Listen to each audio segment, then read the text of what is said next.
Кыргыз Республикасынын эл артисти, атактуу диктор Бактыбек Мамытов 1973 жылы Эркиндик көчөсүндөгү телемунарадан диктор болуп өз ишин баштаган болчу.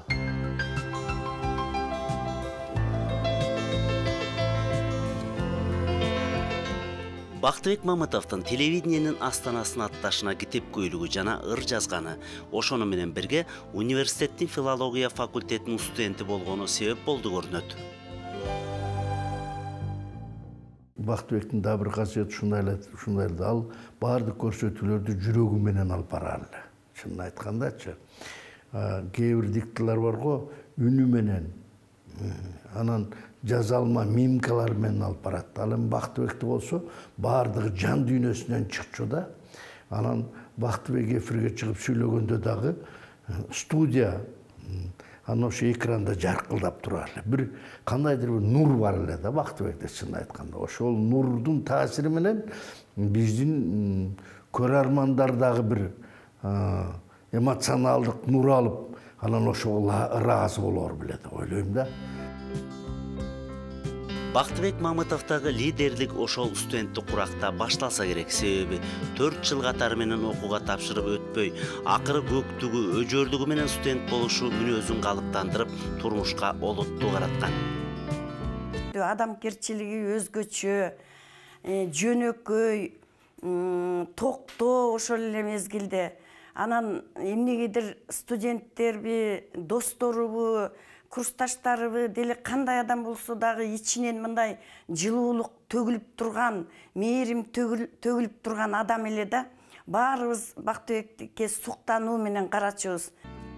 50 жыл бир адамдын бүтүндөй өмүрү эмеспи? Кыргыз телевидениесинин жүзү да өзү да болгон Бактыбек Мамытов аркылуу мекендештерибиз жаңылыктар бош болуп, көркөм дүйнөнүн көөнөрбөс мурастары менен таанышып, жан дүйнөсүн байытып турушту.